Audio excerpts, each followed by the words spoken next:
Assalamualaikum warahmatullahi wabarakatuh.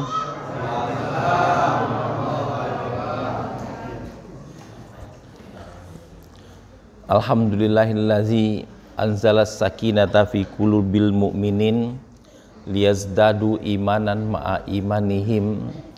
Asyhadu alla ilaha illallah wahdahu la syarikalah wa asyhadu anna Muhammadan abduhu wa rasuluhu sallallahu alaihi wasallam.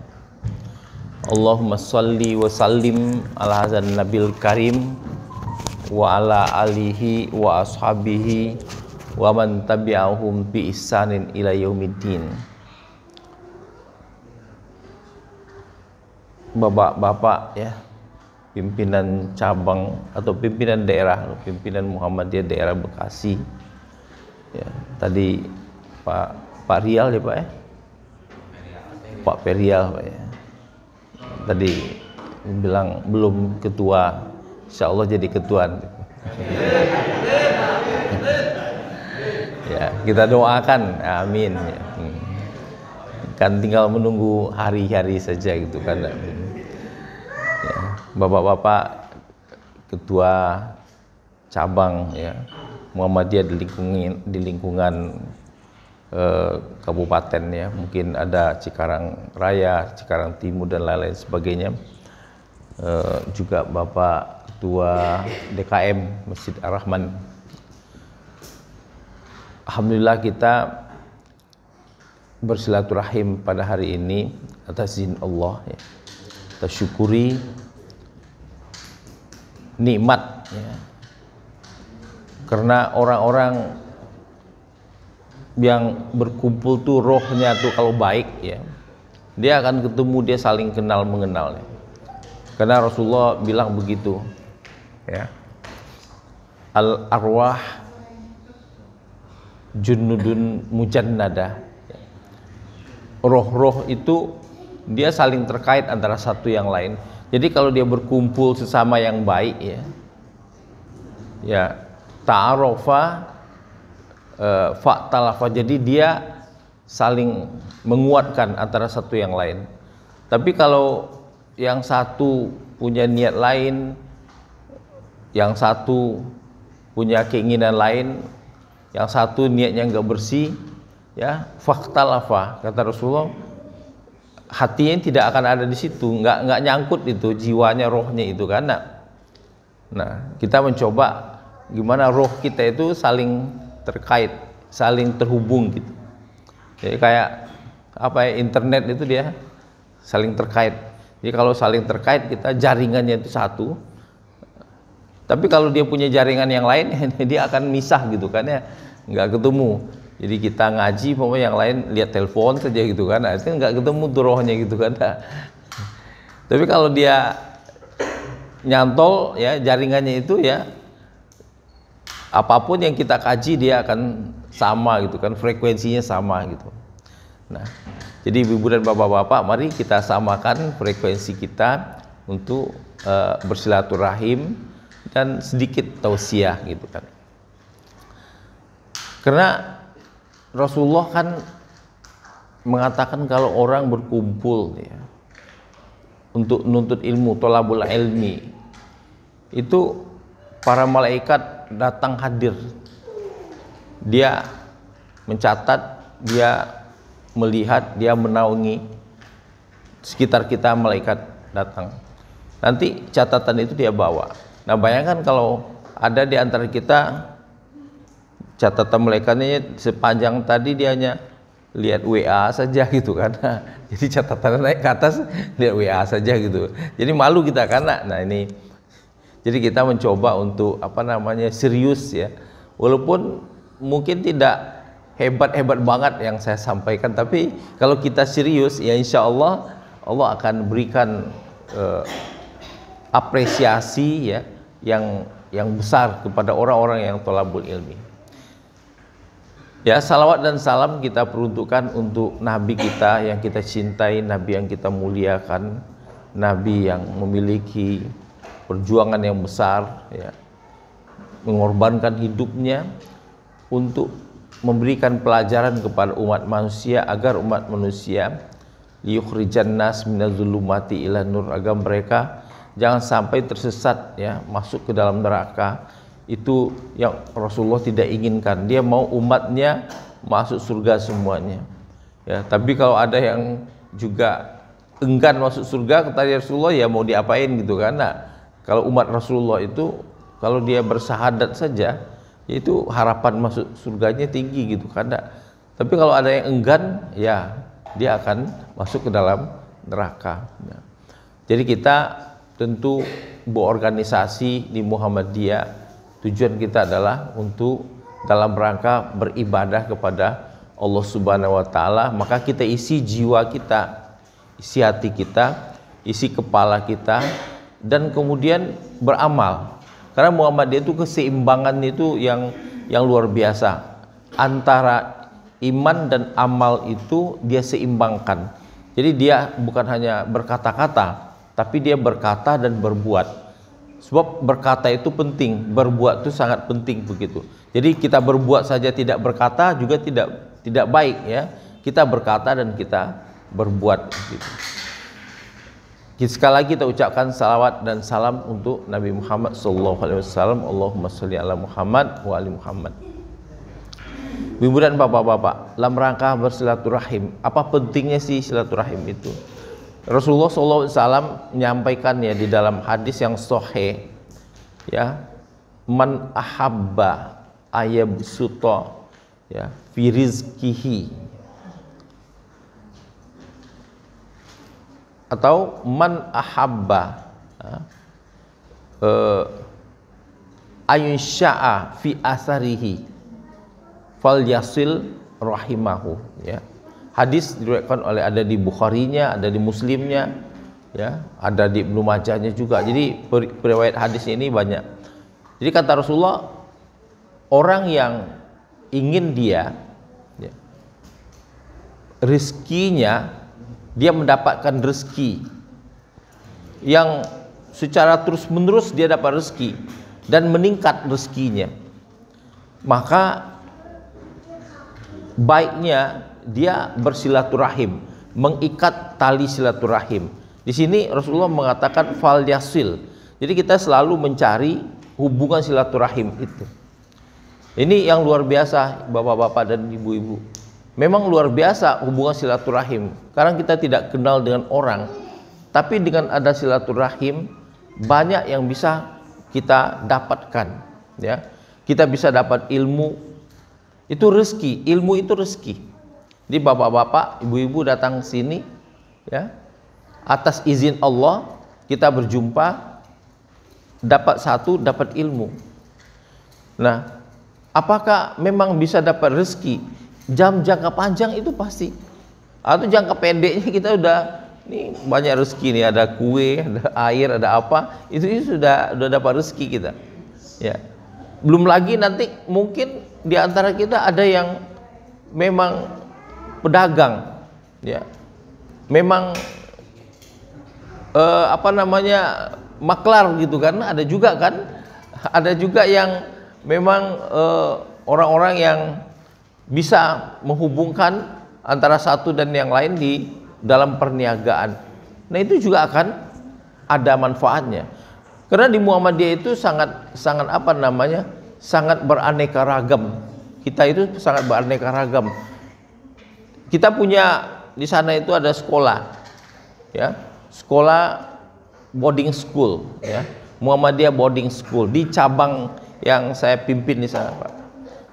Nah, mungkin bapak-bapak punya anak-anak yang SD, taman SD umpamanya, itu insya Allah masuk di sana. Kita program 3 tahun itu paling enggak 10 juz Al-Quran rata-rata tercapai 10 juz Al-Quran. Banyak yang lebih daripada itu, ada yang sampai 20 juz, ada yang 15 juz, ada 13, ada 14 ya. Tapi minimal itu dia mencapai di 10 juz. Itu kan alangkah bahagianya itu orang tua. Kalau anak bapak mencapai 10, paling enggak ya, dia masuk ke dalam wilayah, kata Allah Subhanahu wa taala di dalam surat At-Tur itu kan, walladzina amanu ya, wattaba'athum dzurriyyatuhum bil iman, ya, alhaqna bihim dzurriyyatahum, ya, wa ma alatsnahum min amalihim min syai' kullubri'in bima kasabarahin. Kata Allah Subhanahu wa taala dalam Tur ayat 21 itu, orang-orang yang beriman, kemudian orang beriman ini diikuti oleh anak cucunya dengan iman itu, ya. Apalagi kalau dia hafal Al-Qur'an. Kata Rasulullah, nanti orang tuanya itu akan dikasih mahkota. Orang tua tidak bisa menghafal Al-Qur'an, tapi anaknya hafal Al-Qur'an, kasih mahkota. Bapak cuma ngasih anak, ya, ke sana gitu kan. Nah, itu hubungan silaturahim, ya. Kalau ada cucu, kalau ada anak gitu kan, kasih nggak jauh di sana, di Pondok Melati sana. Nah, jadi itu nanti akan menjadi hubungan silaturahim antara kita. Nah, itu salah satu contoh saya kasih kepada bapak-bapak. Ada informasi, ya, nanti ada anak Pak Riyadi di situ, ya. Pak Riyadi mana Pak Riyadi? Oh, ini Pak, ya. Ya. Ada dua orang anaknya di sana. Ya, tanya saja sama beliau, apa betul yang saya sampaikan itu gitu kan, apa enggak gitu kan.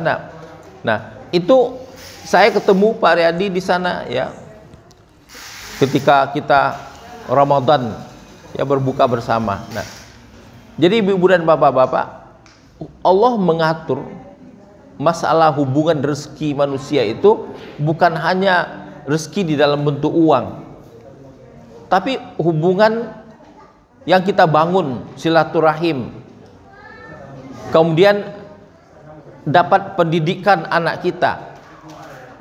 Ilmu itu juga rezeki. Nah, dan bapak-bapak ketahuilah, seandainya kita umpamanya kita ini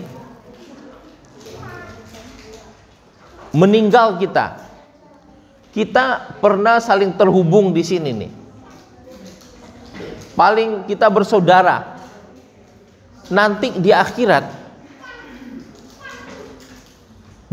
nanti, katakanlah mungkin ada satu orang yang masuk ke dalam neraka gitu kan, ya, kita tentu nggak berharap begitu kan, nggak berharap begitu, tapi ada di antara teman kita itu masuk ke dalam neraka. Itu Rasulullah dalam hadisnya menyampaikan, kita ini yang masuk surga itu dikasih hak oleh Allah Subhanahu wa taala mengeluarkan temannya itu. Jadi ada temannya dulu itu sama ngaji di Masjid Baitur Rahman, pernah berjumpa kita, tiba-tiba dia nampak tuh di dalam neraka. Kita sampaikan kepada Allah, ya Allah, itu teman saya itu orang-orang aktivis dulu. Kata Allah Subhanahu wa taala, jemput dia. Sampai sedemikian rupanya, bapak-bapak, ibu-ibu, hubungan rezeki yang Allah kasih kepada kita dengan adanya hubungan silaturahim ini. Jadi jangan kita anggap enteng hubungan silaturahim seperti ini. Tidak, sampai ke akhirat nantinya itu. Asal bapak-bapak, ibu-ibu ikhlas datangnya gitu, karena datang betul-betul karena Allah. Jalan dari rumah, bismillahirrahmanirrahim, atas nama Allah saya berjalan, atas nama Allah saya datang, atas nama saya Allah Subhanahu wa taala saya mau ikut pengajian, mau ikut mendengar semuanya. Kita mulai dengan bismillah. Bismillah itu suatu kata-kata yang sangat sakti. Sangat sakti. Kalau bapak-bapak gunakan bismillah itu, kata Rasulullah, itu malah bisa untuk ruqyah orang, bisa untuk ngobatin orang, untuk ngobatin diri sendiri.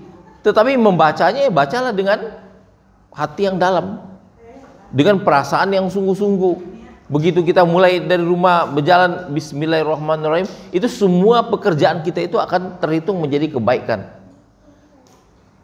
Nah, jadi rezeki yang Allah janjikan, ya, yang disampaikan oleh Rasulullah itu bukan tanggung-tanggung.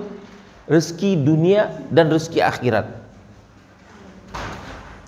Nah, kemudian apalagi ya? Kalau dia silaturahim ya. Kemudian mau umurnya panjang, kata Rasulullah. Umur panjang itu bukan umur kita dibatasi Allah Subhanahu wa taala umpamanya 64. Sudah kamu meninggal 64 tahun. Kita kan nggak tahu usia. Bisa nggak diperpanjang? Ya. Bukan artian memperpanjang usia itu. Tidak, itu adalah amal kita itu diperpanjang oleh Allah. Amal kita, kan kita berdoa kepada Allah Subhanahu wa taala kan. Di antara doa itu, ya Allah, ya, jadikan aku sebutan bagi orang-orang yang, kemudian di dalam surat Syu'ara ya, ayat 83 itu. Jadi jadikan namaku disebut terus oleh orang. Ya. Didoakan terus oleh orang. Itu umur yang panjang. Jadi bukan berarti kita rajin silaturahim kemudian akan merubah dari takdir kita berumur 65 jadi 67 atau 68 ya. Nggak tahu, itu mungkin bisa juga ya. Tapi yang dimaksudkan oleh Rasulullah SAW itu kita akan mendapatkan amal yang panjang. Disebut terus orang ini pernah berjasa, orang ini pernah berbuat baik, disebut nama-namanya itu terus gitu. Ya mungkin bapak-bapak, ibu-ibu biasa merasakan begitu kan. Ada ulama gitu kan yang namanya selalu disebut, seperti Buya Hamka gitu. Nah itu kan selalu disebut itu, Buya Hamka memberikan contoh, menjadikan teladan ya. Dan sampai hari ini juga kajian-kajiannya masih didengar orang, buku-bukunya masih dibaca orang. Jadi pokoknya dia memberikan bermacam kebaikan-kebaikan dan itu jadi sebutan. Nah, bagi anak cucu kita juga begitu. Bagaimana kita menjadi sebutan oleh anak cucu kita? Kita punya anak, selalu doakan orang tua. Ya. Kan bukankah doa anak itu kata Rasulullah dijamin itu? Kan idza mata ibnu Adam in qata amalu illa salas kan? Kalau mati anak Adam itu habis semuanya kecuali 3 yang terus bisa memberikan kebaikan kepada dia. Di antaranya al-waladus soleh yad'ulah. Itu anak yang soleh yang mendoakan dia selalu. Nah, jadi kalau bapak-bapak, ibu-ibu memiliki keturunan yang soleh, ya, itu artinya kita bersilaturahim dengan keluarga sendiri. Hubungan silaturahim kita dengan keluarga sendiri hidup terus gitu. Itu memperpanjang umur kita. Begitu juga dengan teman-teman kita. Kalau kita biasa saling berbagi, saling menolong, saling membantu. Apalagi kalau di Muhammadiyah itu banyak program. Ya, sekarang program di Muhammadiyah itu ekonomi gitu kan salah satunya. Nah itu di mana-mana sekarang itu banyak membuat minimarket yang dibangun melalui jaringan usaha Muhammadiyah itu. Nah kalau itu bapak bisa, ibu-ibu bisa wujudkan juga di sini, ya. Kalau ada katanya ada 4.000 anggota Muhammadiyah. 4.000, kalau 4.000 saja kalau nyumbang 1 juta per orang itu modalnya sudah 4 miliar tuh pak. 4 miliar sudah bisa 4 untuk minimarketnya gitu kan. Nah, ya. Bisa 4 minimarket itu dibikin langsung jaringannya gitu. Nanti dihubungkan dengan jaringan yang ada sama PP Muhammadiyah gitu. Nah itu jadi amal. Kenapa jadi amal? Karena di Muhammadiyah pastilah dia berdagang yang fair begitu kan ya.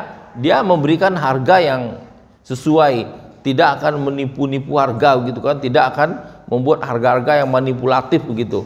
Dia akan memberikan harga-harga yang cocok untuk masyarakat, membantu dari masyarakat yang ada begitu. Jadi dia tidak berdagang seperti Abu Jahil berdagang, dia akan berdagang seperti Rasulullah SAW berdagang. Ketika harga-harga di Mekah itu dibuat oleh masyarakat jahiliyah suka-suka saja, barang ditimbunnya, nanti ketika orang perlu kemudian dia keluarkannya barangnya itu.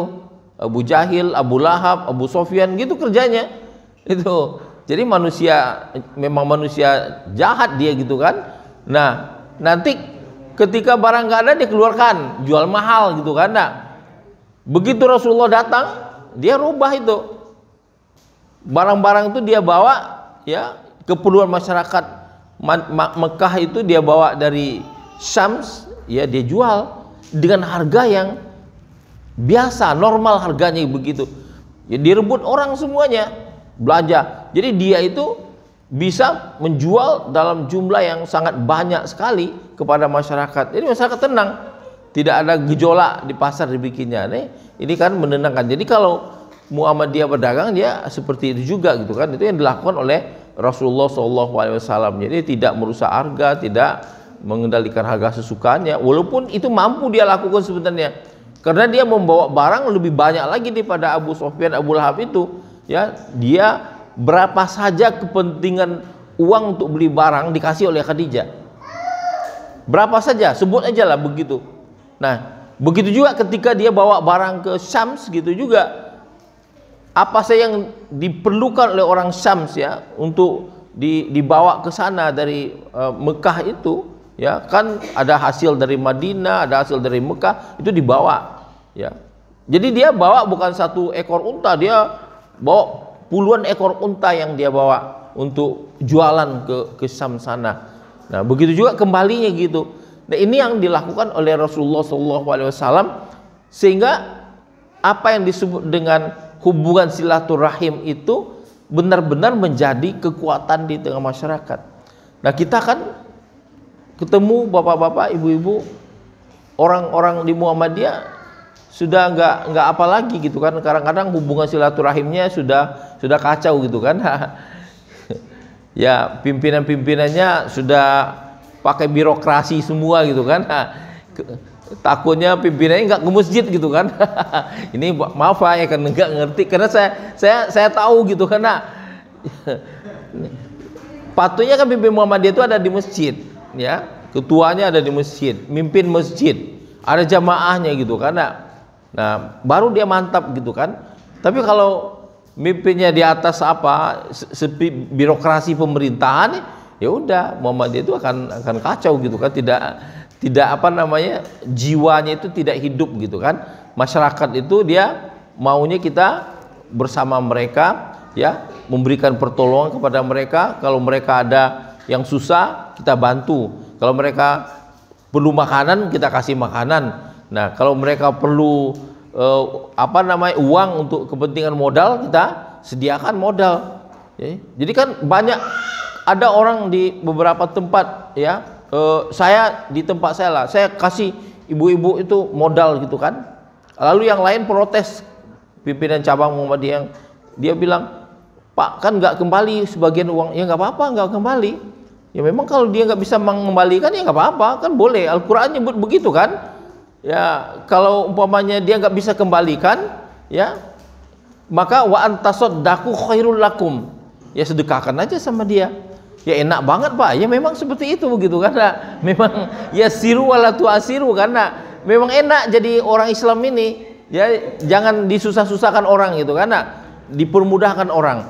Jadi nanti tahun depan utang lagi, kasih lagi, saya bilang kasih lagi nggak apa-apa gitu, karena jadi dari mana uangnya nggak tahu, itu ada saja Pak.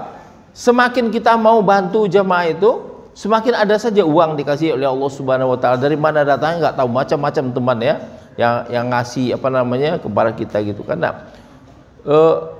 kita juga menyediakan seperti Jumat Berkah itu tidak kurang dari 200 box ya satu minggu gitu kan.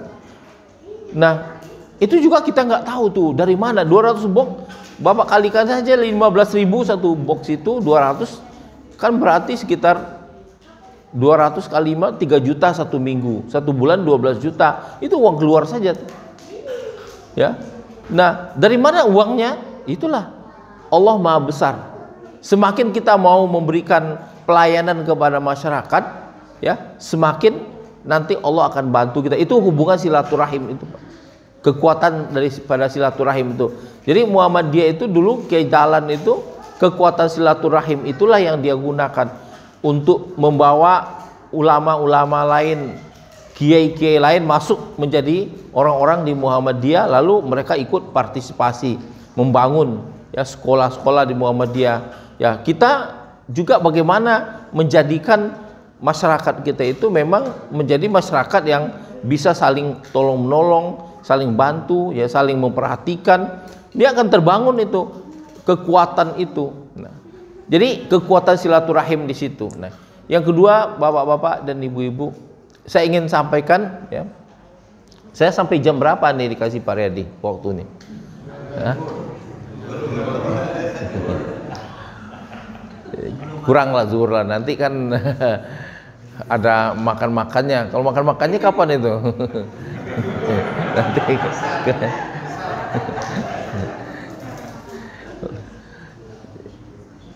ingin sampaikan kepada bapak-bapak ya, Allah Subhanahu wa taala memesankan kepada kita ya, mengamanahkan kepada kita apa? Ya, innallazina amanu ya, qalu rabbunallah tsumastaqamu tatanazzalu alaihimul malaika alla takhafu wa la tahzanu wa absyiru bil jannati allati kuntum tu'adun. Nah, Allah pesankan kepada kita, orang-orang beriman itu ya, mereka mengatakan rabbunallah, Rabb kamu Allah. Nah, ini apa maksudnya? Artinya kita itu di dalam kehidupan kita itu, kita beribadah itu kita lakukan karena Allah. Ya kan, kemarin kita ibadah Ramadan. Katakanlah kita ambil contoh itu. Ibadah Ramadan itu kita lakukan karena Allah, penuh karena Allah. Terus kita melakukannya itu sesuai dengan aturan Allah Subhanahu wa taala. Jadi kita katakan Rabbunallah, Rabb kami Allah. Artinya saya berlindung di atas nama Allah. Saya beribadah di atas nama Allah. Saya berbuat di atas nama Allah. Saya berpuasa di atas nama Allah. Ya. Bahkan kita menikah ini itu di atas nama Allah. Jadi hati-hati bapak-bapak ini, ibu-ibu, istri-istri ini kan dia ambil karena Allah. Kalau bapak sia-siakan dia itu ya, nanti Allah akan minta pertanggungjawabannya itu. Sia-siakan apa? Kalau nggak dididik dia, dibiarkan saja dia momennya. Banyak orang membiarkan istrinya gitu, karena kenapa dibiarkan? Biar dia mandiri, Ustaz. Terus kenapa? Kalau sudah mandiri gimana? Saya bisa nikah lagi katanya. Karena benar, saya punya teman seperti itu, karena ini nggak benar kan laki-laki menyia-nyiakan istrinya. Jadi ibu-ibu dan bapak-bapak, kalau kita sudah bekerja karena Allah, berbuat karena Allah, beribadah kepada Allah Subhanahu wa taala, sumastaqamu, kemudian istiqomah. Istiqomah itu apa? Pekerjaan itu kita jalankan terus gini. Kayak kita berpuasa nih, sepatutnya itu kita menjaga puasa itu. Saum Ramadan kita lakukan 1 bulan. Nah, apakah kita, ibu-ibu, bapak-bapak, nanti menjaga puasa itu setahun ke depan? Syawalan umpamanya, Syawal, puasa nggak kita Syawal? Padahal ketahuilah oleh bapak-bapak, kata Rasulullah ya, siapa yang puasa di Ramadan ya, man shoma Ramadan, puasa di Ramadan ya, kemudian dia tambah ya sittata ayyam fi Syawal, dia tambah 6 hari di dalam Syawal ya, ka'annahum ya sumud dawam, seakan-akan mereka itu berpuasa 1 tahun ke depan. Cuman hanya nambah 6 hari. Kita tambah 6 hari nih. Tapi dengan 6 hari itu kita dapat bonus sama dengan berpuasa 1 tahun ke depan. Coba bayangkan itu. Itu kan kasih sayang dari Allah Subhanahu wa taala kepada kita. Kita nggak bisa puasa 1 tahun, itu kan berat itu. Tapi Allah kasih itu hanya dengan nambah 6 hari saja. Nah, ini perlu ibu-ibu, bapak-bapak renungkan, sampaikan ke anak kita ya. sampaikan ke suami kita yang nggak ada suaminya di sini, ya, sampaikan ke istri kita, dan juga untuk kita. Cuma nambah 6 hari itu akan bisa sama dengan puasa dawam. Jadi itu namanya continuity-nya, atau kita sebut sebagai istiqomah. Bapak-bapak, ibu-ibu sudah biasa sholat malam taraweh, istiqomah 1 bulan.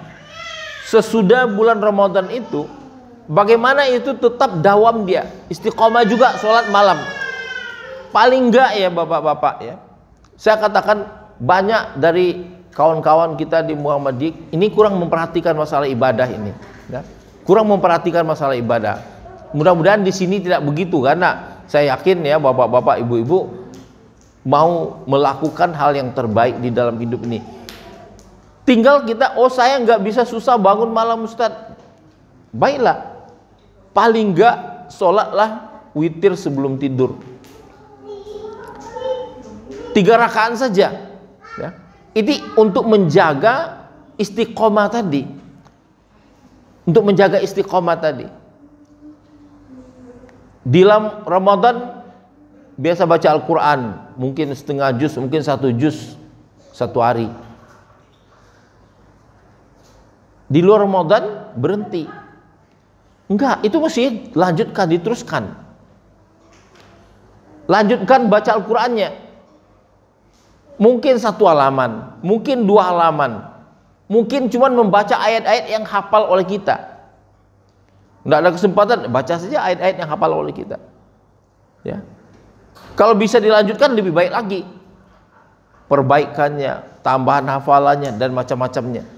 Nah, itu namanya istiqomah. Infak, sedekah. Nah, kalau kita membiasakan sedekah, berinfak di dalam bulan Ramadan itu, di luar Ramadan itu tetap sedekah kita itu kita kasih. Ibu-ibu dan bapak-bapak, nilai sedekah itu luar biasa di sisi Allah Subhanahu wa taala. Ya. Orang yang bersedekah itu nilainya sangat, sampai-sampai di dalam surat Al-Munafiqun itu ayat 10 disampaikannya. Kalau orang nanti ya meninggal dunia, dia apa yang pertama kali dia minta kepada Allah, ya? Katanya, ya Allah, ya, berikan kesempatan kepadaku untuk hidup kembali, ya. Apa? Saya mau bersedekah.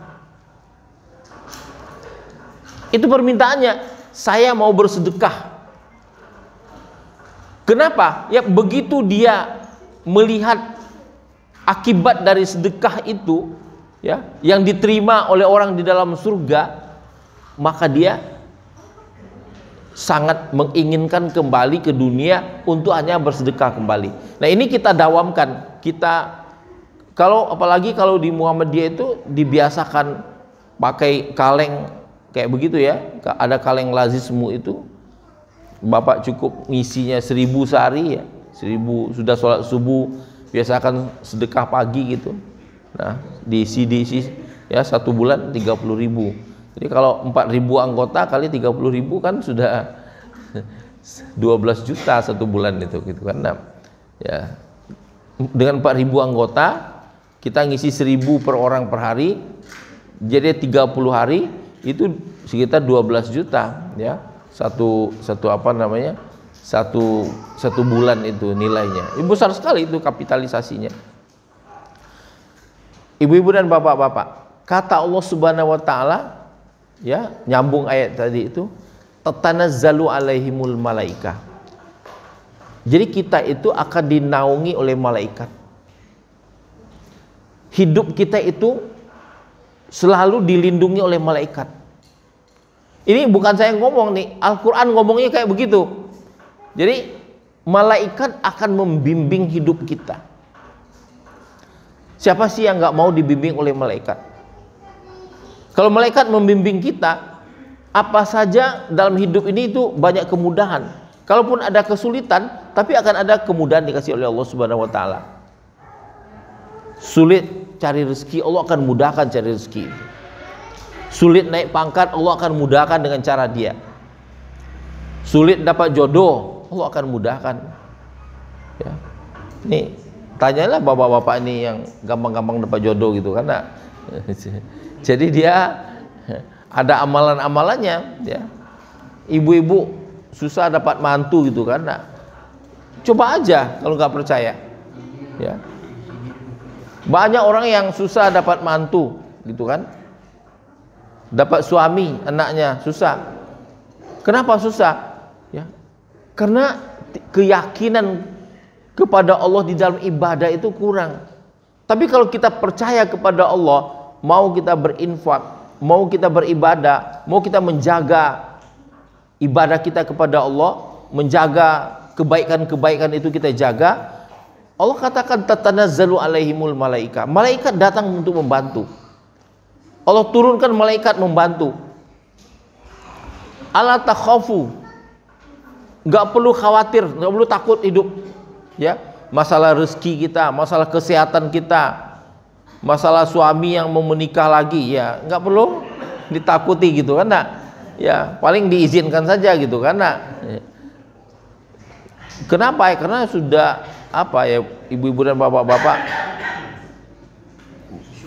apa namanya, terlalu banyak orang-orang apa memerlukan gitu kan untuk mendampingi hidupnya gitu kan. Nah, jadi ini kalau yang mau ibu-ibu ya, kalau yang nggak mau jangan disuruh-suruh lah gitu kan. Nah, jadi malaikat itu turun memudahkan urusan kita. Kita ngurus anak, betapa susahnya orang ngurus anak. Punya anak kecil 1, 2, apalagi kalau berturut-turut 3, 4 orang anak kecil-kecil. Susah ngurusnya enggak? Susah. Siapa yang bilang enggak susah? Pasti susah ngurusnya.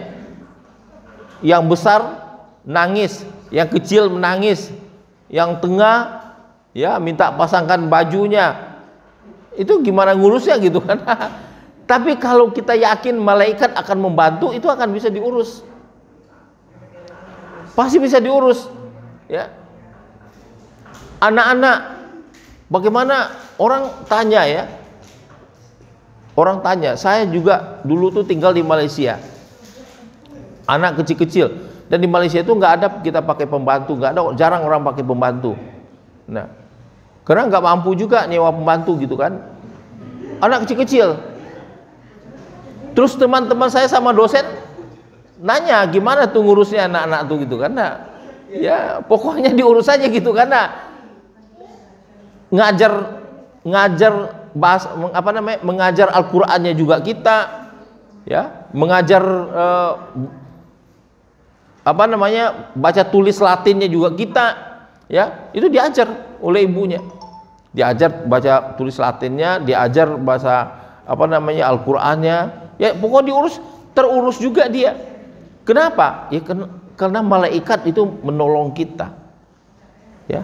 Kenapa kita yakin malaikat menolong kita? Ya karena kita nggak macam-macam apa namanya, kita pokoknya kita jaga ibadah kita jaga muamalah kita, malaikat akan bantu ya. Nah, keyakinan seperti itu ya mesti kita tanamkan. Kalau kita mengurus rumah tangga kita karena Allah, malaikat akan bantu. Kalau kita mengurus urusan umat ini, ngurus Muhammadiyah ini karena Allah, Allah akan bantu. Dulu bapak-bapak sekolah apa namanya MBS di sana itu, ketika saya ambil jadi ketua PCM awal di sana itu, ya itu kan diambil dari Pondok Gede dulu. Semua serba kurang. Ini untuk gaji guru susah nih Ustadz, untuk ini susah. Gimana? Jadi dia lepas diri saja tuh Pondok Gede, kasih minta. Saya bilang kalau kita kerjakan karena Allah, saya bilang kepada kawan-kawan di pimpinan cabang, insya Allah sekolah ini bisa berjalan ini. Ya nyatanya alhamdulillah, murid memang tidak terlalu ramai. Murid kita nggak ramai ya, karena tempat kita juga belum luas. Tapi atas bantuan Allah ada saja orang yang berbuat baik, orang yang datang berwakaf, orang yang datang untuk memberikan tanah kepada kita, orang yang datang untuk memberikan biaya operasional kepada kita. Kenapa? Dia lihat anak-anak tadi, ada yang hafalannya 10 juz, ada yang 15 juz, ada yang 20 juz, orang tergerak hatinya. Jadi kalau kita ngurus organisasi pun kita kerjakan karena Allah, tatanazzalu alaihimul malaika. Malaikat akan datang membantu.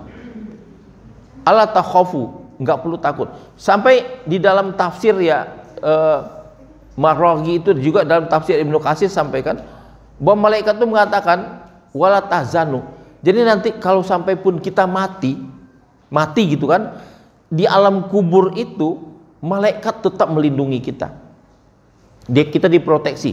Datang malaikat Munkar dan Nakir, dia lindungi oleh malaikat yang menemani tadi kita. Jadi diajarkanlah kalau malaikat Munkar dan Nakir itu nanti menanya marabbuka, diajarkan jawabannya. Jadi ibu-ibu dan bapak-bapak, makanya kalau orang-orang beriman tuh nggak perlu ditalkinkan lagi. Kalau udah masuk kubur yang ditalkinkan orang mati itu, karena orang kalau udah mati yang ditalkinkan, hidup aja dia ditalkinkan nggak mau karena sudah mati masuk ke dalam kubur. Kalau kamu nanti ditanya oleh malaikat Munkar dan Nakir, siapa Tuhanmu? Jawablah Allah. Itu kan namanya main-main dengan dengan orang mati gitu kan ya. Nah, enggak, yakin kita malaikat yang akan mengajarkannya itu. Bahkan ketika kita pada sakaratul maut, ya kan? Ya, pada waktu sakaratul maut, ketika kita berhadapan dengan maut, orang-orang yang sudah dinaungi oleh malaikat itu dengan mudah akan bisa mengucapkan la ilaha illallah. Kan man qala akhir kalam ya la ilaha illallah dakhalal jannah, kan itu kata Rasulullah. Siapa yang, ini hadisnya sahih, siapa yang usianya ditutup dengan ucapan la ilaha illallah, itu orang itu udah pasti masuk surga itu. Jadi kalau bapak-bapak, ibu-ibu, maaf ya, nggak gampang loh hasil daripada kajian, bukan kajian nih, praktek yang dilakukan oleh satu orang. Ada rohaniawan di Rumah Sakit Islam Jakarta atau Rumah Sakit Muhammadiyah itu, ya, dia menceritakan dia bertugas sebagai rohaniawan di mana setiap orang yang meninggal dunia, sebelum meninggal dunia sakaratul maut, itu dia yang lepas gitu kan, dia yang membimbing gitu. Bayangkan dari 1000 orang yang dibimbingnya, dia catat itu si A, dari 1000 orang yang dia bimbingkan, itu cuma 8 orang yang bisa mengucapkan la ilaha illallah. Itu orang yang datang berobat ke Rumah Sakit Islam Jakarta itu kan banyaknya orang Muhammadiyah, Pak. Nah, coba bayangkan itu. Jadi saya kaget juga, orang kafir nggak datang sana, Pak. Nggak. Yang datang orang Islam, rata-rata orang Islam datang sana supaya dia bisa dibimbing. Termasuk kita yang dari Muhammadiyah datang. Dari 1000 orang hanya 8 orang yang bisa mengucapkan la ilaha illallah. Itu bukti nyata, tidak gampang gitu kan. Nah, kenapa? Karena malaikat itu tidak menaungi dia. Coba orang yang dinaungi oleh malaikat itu, kalau dia di akhir hidupnya itu diajarkan la ilaha illallah, dia nutup hidupnya dengan la ilaha illallah. Tapi ternyata tidak gampang, ya, tidak gampang. Sudah diajarkan nggak bisa dia. Nah, jadi ibu-ibu dan bapak-bapak, kalau mau kita hidup kita ini punya arti dan ditutup dengan la ilaha illallah, ayo istiqomah. Ya. Istiqomah di dalam beribadah, istiqomah di dalam beribadah dan beramal soleh ini. Kalau di Muhammadiyah kan amal solehnya banyak sekali, ya. Kemudian ibadah kita dijaga.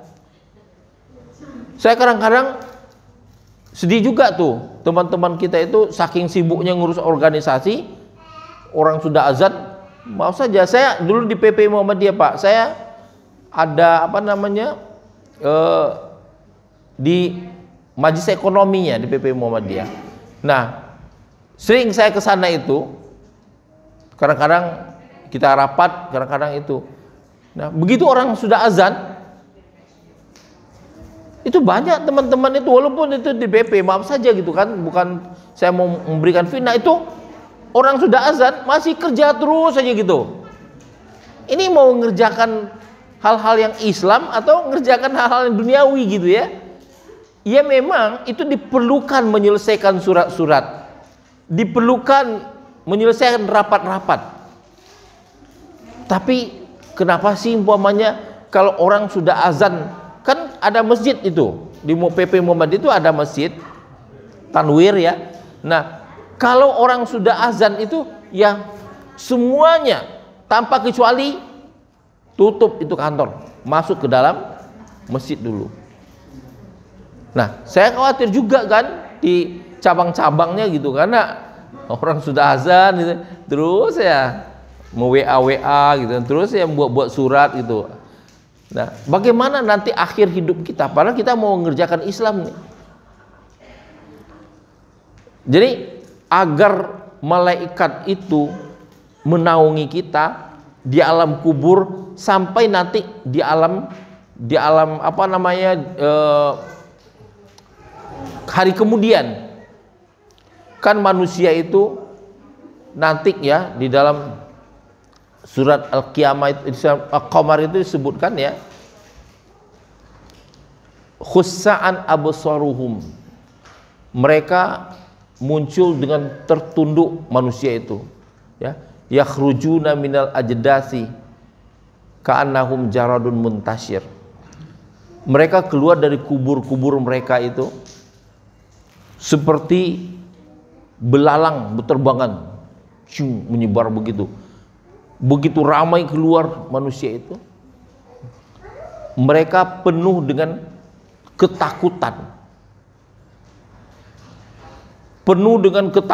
maka kepala mereka menunduk, begitu takutnya mereka dengan hari itu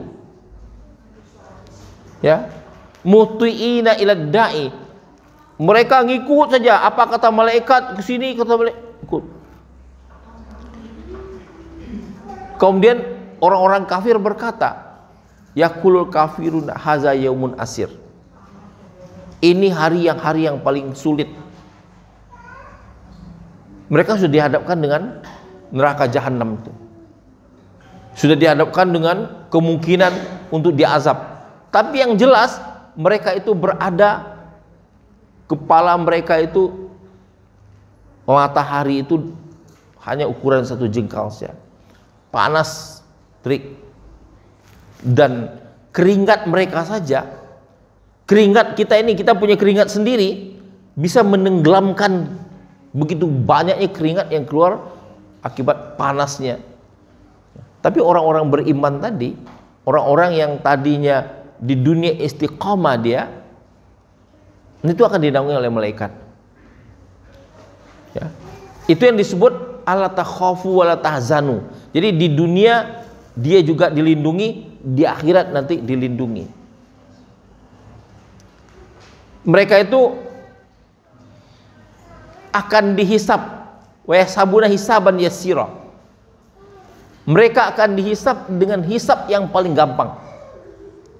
Orang nunggu ya, jangan lama-lama, 1 hari saja nunggu ya, itu sama dengan 1000 tahun.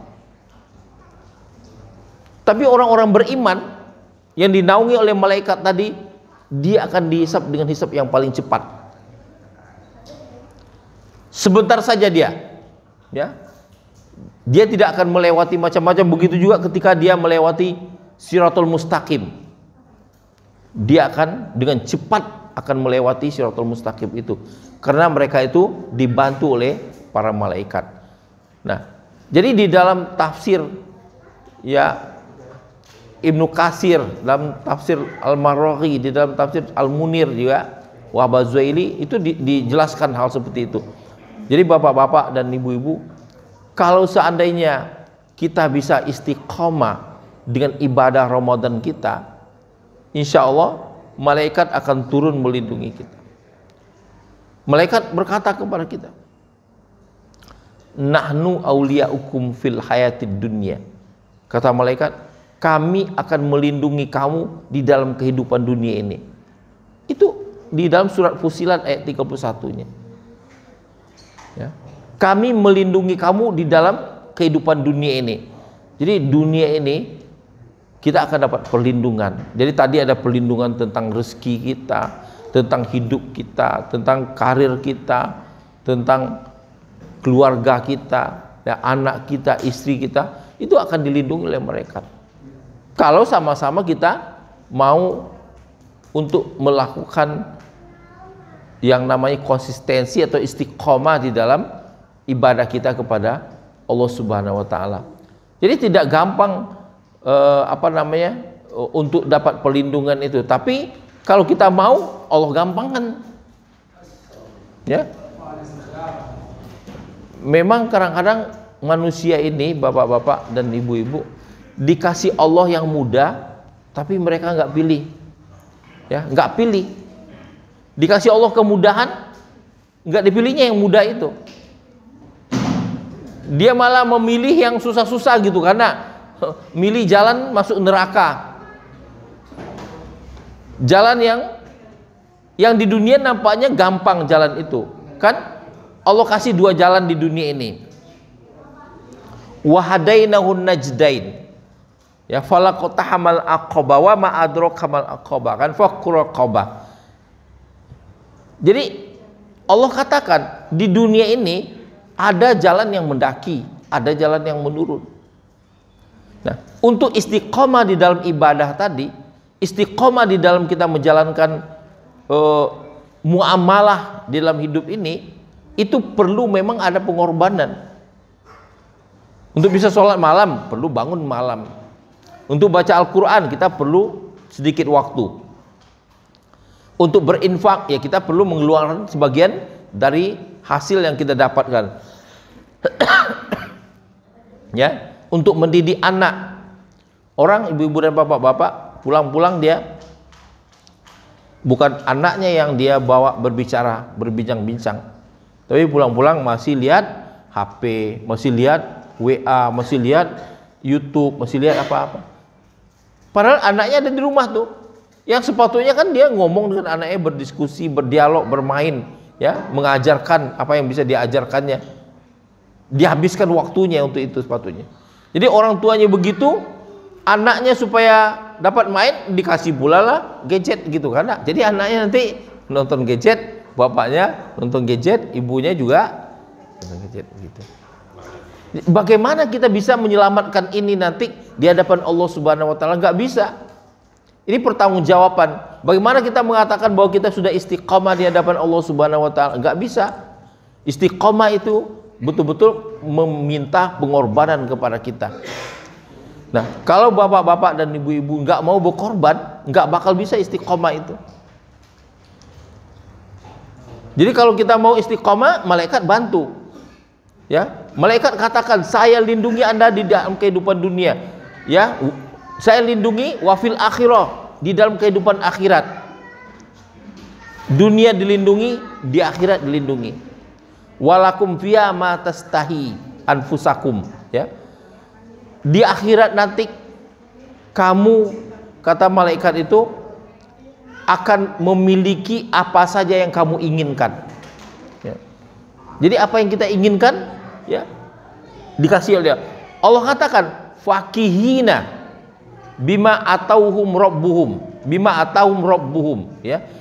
Mereka akan gembira menikmati apa yang Allah berikan kepada dia.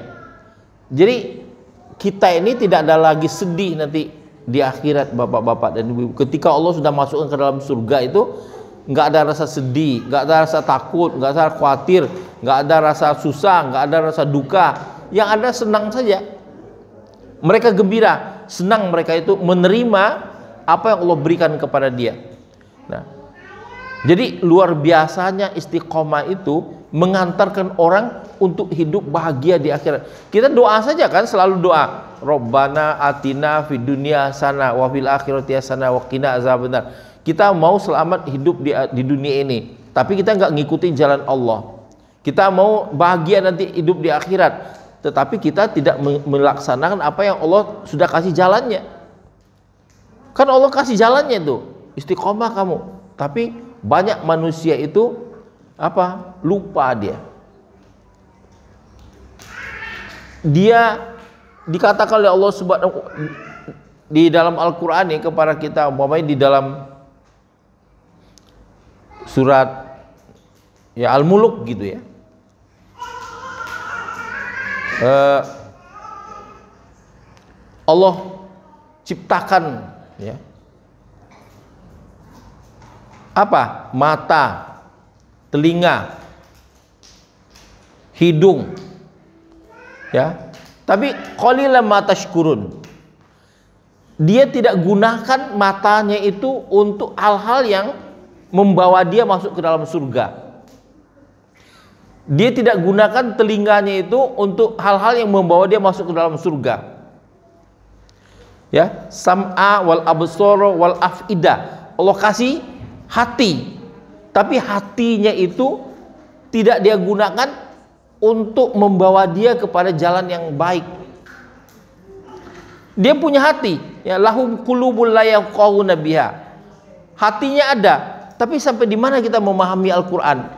Kalau ditanya ibu-ibu dan bapak-bapak, Al-Qur'an itu kitab kita itu berapa kali dalam kehidupan bapak-bapak yang membacanya itu benar-benar seperti membaca cerita novel. Ada yang biasa baca bisa itu kan apa nama cerita novel. Begitu kita membaca novel, mungkin bapak-bapak ada suka novel apa ya? Kalau dulu saya sukanya salah satu novel itu seperti Tenggelamnya Kapal Van der Wijk gitu kan ya. Itu hafal itu kata-katanya itu sampai akhir dari kata-kata. Nah, sepatutnya Al-Qur'an itu hafalnya oleh kita, mengertinya oleh kita melebihi daripada itu. Orang Islam mau masuk surga, doa kepada Allah, Rabbana atina fid dunya hasanah wa fil akhirati hasanah wa qina azabannar. Tapi Al-Qur'an dikasih Allah Subhanahu wa taala enggak dipelajarinya. Ya. Dulu bapak-bapak dan ibu-ibu, dulu Kiai Haji Mat Dahlan itu ya mengajarkan orang itu Al-Qur'an yang diajarnya. Murid-muridnya semua dikasih Al-Qur'an, diajar Al-Qur'an. Jadi kalau ngaji itu Al-Qur'an, baca ayat, baca surah Al-Maun, gitu-gitu aja. Sudah dibaca berkali-kali, dihafal berkali-kali, diterjemahkan berkali-kali, dikasih pengertian, terus saja diulang. Muridnya tanya, kok Kiai kok itu aja kaji kita nggak berubah-ubah? Kata Kiai Haji Mat Dahlan, kamu udah hafal? Sudah. Kamu udah paham? Sudah. Sudah kamu laksanakan? Nah, baru berhenti kan? Jadi kita ngaji itu, kita kaji Al-Qur'an itu, kita hafalin, kita pahamin, dan kita laksanakan. Itu yang diajar oleh Kiai Haji Mat Dahlan. Sehingganya begitu anak-anak muridnya itu sadar, oh rupanya ngaji ini dibaca, dipahami, dihafal semuanya, dilaksanakan gitu. Nah, mulailah mereka bikin panti asuhan, mulailah mereka membuat rumah sakit, ya, mulailah mereka membuat sekolah gitu. Nah kita kan ngaji sekarang itu enggak seperti itu lagi. Senangnya kita yang ketawa-ketawa gitu kan masyarakat gitu kan. Nah, senangnya pelawak yang disuruh ngaji gitu kan. Nah, jadi ya kajinya enggak menjurus, enggak jelas gitu kan jurusannya mau kemana ini. Jadi ibu-ibu dan bapak-bapak ya, kembali saya sampaikan kepada surat Al-Fussilat tadi ya. Ketahuilah bahwa sesungguhnya orang-orang ini, manusia ini hidupnya mestinya dibimbing oleh malaikat dan nanti dia sampai kepada akhirat bertemu dengan Allah Subhanahu wa taala. Jadi ada bimbingan itu kalau dia istiqomah. Malaikat akan menaungi dia di dunia dan di akhirat kalau dia istiqomah. Malaikat mengatakan kepada mereka, ya, bahwa sesungguhnya kamu akan mendapatkan apa yang kamu inginkan. Jadi apa yang kita inginkan? Sebut saja. Apa sih yang menjadi keinginan kita? Nanti malaikat akan kasihkan. Walakum fiha ma tad'un. Mungkin dalam keinginan kita ada yang perlu kita doakan lagi supaya dapat oleh kita sesuatu yang lebih baik. Allah kasih lagi. Mereka akan mendapatkan apa yang mereka doakan. Mungkin bapak-bapak di dunia mendoakan macam-macam. Macam-macam kita doakan. Ya, kita mau mendapatkan ketentraman hati, kita mau mendapatkan keturunan yang benar, dapat anak cucu yang mengikuti kita. Itu nanti di akhirat doa itu ya kan disimpan nih. Jadi orang-orang baik itu doanya disimpan Allah dulu. Nanti di akhirat doa-doa itu akan dikeluarkan. Kita mau anak keturunan kita itu jadi orang baik, nanti Allah kabulkan itu doanya. Kita mau anak keturunan kita adalah orang-orang yang patuh kepada Allah, Allah akan kabulkan doa itu, ya. Tapi apakah semua doa-doanya terkabul? Tentu ada yang tidak terkabul. Kenapa? Karena tadi ketika kita berdoa tidak dari hati kecil kita, tidak ada sungguh-sungguh berdoa itu. Nah, ketika kita tidak bersungguh-sungguh berdoa, ketika itu Allah tidak akan mengabulkan doa itu. Cobalah bapak-bapak dan ibu-ibu, kita mencoba berdoa bersungguh-sungguh itu. Bangunlah di waktu malam. Kalau mau doa itu bersungguh-sungguh, kita bangun di waktu malam, sholat, kemudian kita sampaikan kepada Allah dari hati. Pasti orang akan menetes air matanya. Kenapa? Karena ngingatin dosa kita, Pak. Siapa yang tidak punya dosa di dunia ini? Nggak ada kita yang nggak punya dosa, Pak. Ibu, banyak dosa kita. Banyak sekali. Nggak bisa kita menghitung dosa kita begitu banyaknya. Jadi memang Allah itu cinta kepada kita. Dia mau masukkan ke dalam surga bukan karena kita orang yang hebat ibadah kita, enggak. Tapi karena dia cinta kepada kita. Mungkin cuma karena tangis kita di waktu malam itu menyebabkan Allah sayang kepada kita. Itulah yang menyebabkan mungkin masuk ke dalam surga orang-orang ini. Kalau enggak dosa kita, ibu-ibu ini coba berapa kali suaranya keras kepada suami setiap hari. Terus terang aja lah gitu, karena itu dosa aja. Ya, tanya bapak-bapak ini, apa bapak-bapak dapat perlakuan baik aja di istri semuanya? Ngakulah, walaupun hebat kita sekretaris PDM, tapi di rumah takut sama ibu tuh. Iya, suara ibu-ibu tuh kan keras sekali tuh. Tapi itu dosa loh, Bu. Tapi Allah akan ampuni dosa itu kalau kita minta kepada Allah Subhanahu wa taala. Kita minta maaf kepada suami, "Bang, maafkan ya, suami ganggu-ganggu aja ya, maaf gitu kan." Tapi kan kepada Allah Subhanahu wa taala kan tetap minta bertanggung-jawabnya. Ya. Coba berapa dosa? Dan bapak-bapak ini berapa banyak juga dosanya kepada ibu-ibu? Ya, kan kata Rasulullah, kewajiban seorang suami itu kepada istrinya itu ya apa namanya? Dia sebut kiswatu. Ya. Wa baituhu. Ya. Itu rumahnya, tempat perlindungan. Nah, berapa banyak bapak-bapak yang tidak menyediakan rumah untuk istrinya gitu kan? Nah, rumahnya cuman ya maaf saja kan, kita ngontrak dari satu rumah ke rumah lain yang lain, tidak ada untuk mau berusaha maksimal menyediakan rumah untuk istrinya. Nah, pakaian kadang-kadang bertahun-tahun pakaiannya itu saja istri kita, nggak dibelikan oleh suaminya. Ya, jadi istrinya diam-diam saja, nggak berani minta gitu kan. Nah, gizi istri itu bapak-bapak, kalau dia punya anak itu seluruh tenaganya tuh dikuras, kesehatan tulangnya tuh dihabisin oleh anak tuh.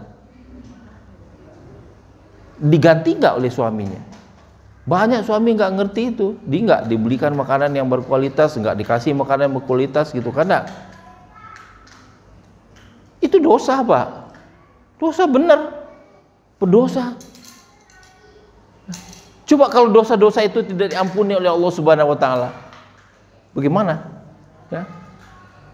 Kan nggak bisa kita mempertanggungjawabkannya. Allah tuntut kita, wahai fulan-fulan, dulu kamu menikahi istri kamu atas nama aku. Kan kita sebut ya bismillahirrahmanirrahim, ya asyhadu alla ilaha illallah asyhadu anna muhammad rasulullah. Coba bismillahirrahmanirrahim, aku nikahi si itu binti si itu ya dengan mahar sekian gitu kan. Itu kita sebut atas nama Allah. Sehingga Allah sebut itu ikatan nikah itu adalah ghalidhah. ikatan yang paling keras, ikatan paling kuat, ya. Ikatan paling kuat itu. Dengan demikian suami punya tanggung jawab. Tapi banyak suami yang tidak paham dengan tanggung jawabnya. Istri makan apa ada saja, berpakaian dengan apa ada saja gitu kan. Sampai-sampai istrinya juga nggak bisa bersedekah. Kenapa nggak bisa istri bersedekah? Ya kalau nggak dikasih suami uangnya kan nggak bisa bersedekah gitu kan. Kalau dia memang full di rumah tangga gitu. Padahal kan wanita itu kan juga termasuk di dalam Al-Quran itu orang yang mesti bersedekah. Ketika dia nggak bisa bersedekah, itu disebabkan kesalahan suaminya. Karena dikasih uang pas gitu ya. Kadang-kadang kurang pula gitu kan, pasnya kurang gitu ya. Nggak cukup itu untuk belanja dia di rumah tangga. Tapi karena dia pandai memanage uang itu sedemikian rupa, dia peras-peras gitu kan, nah, bisa juga. Tapi dosanya itu ke suami, Pak.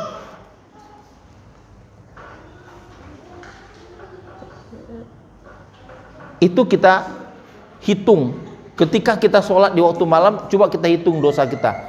Ya Allah, saya punya dosa kepada istri saya 1, 2, kita hitung. Kalau Engkau tidak ampuni ya Allah, ya, aku tidak akan bisa mendapatkan kebahagiaan akhirat nantinya.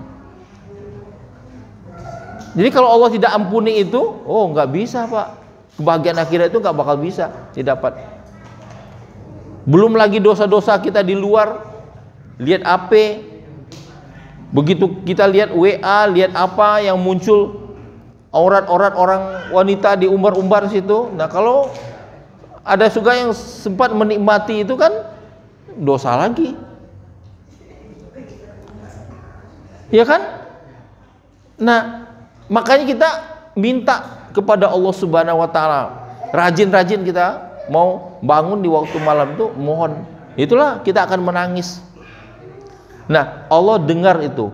Nah kalau Allah dengar itu, baru doa kita itu jadi doa yang tersimpan.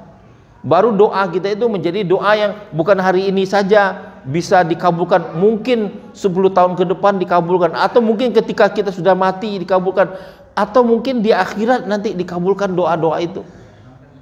Simpan oleh Allah Subhanahu wa Ta'ala doa itu. Tapi kalau kita berdoa bukan dari hati kecil kita, bukan berdoa dengan suara yang lembut kepada Allah Subhanahu wa Ta'ala, ya doa itu akan menjadi fata morgana saja. Nah ibu-ibu dan bapak-bapak, ya, itulah kira-kira kajian kita. Sudah hampir zuhur, ya. Jadi kalau berpanjang-panjang nanti bapak-bapak, ibu-ibu marah kepada saya karena sudah lapar juga kan. Ya, sebab kalau semakin banyak dikorek-korek dosa bapak-bapak ini, ibu-ibu, nah semakin termenung-menung dia nanti kan. Nah. Itu baru dosa ke ibu, ke istri saja, belum dosa ke orang tua lagi kan, belum dosa kepada anak, ya, dosa kepada tetangga, dosa kepada guru, ya, itu banyak sekali, ya. Jadi ibu-ibu dan bapak-bapak, ya saya mohon maaf kalau ada kata-kata yang kurang tepat, kalau ada ucapan yang kurang baik, ya. Saya berusaha menyampaikan apa-apa yang dipesankan oleh Rasulullah, apa-apa yang dipesankan oleh Allah Subhanahu wa Ta'ala. Ya saya yakin dan percaya ibu-ibu dan bapak-bapak datang sini juga untuk mendapatkan tausiah, ya, wa tawasau bil haq wa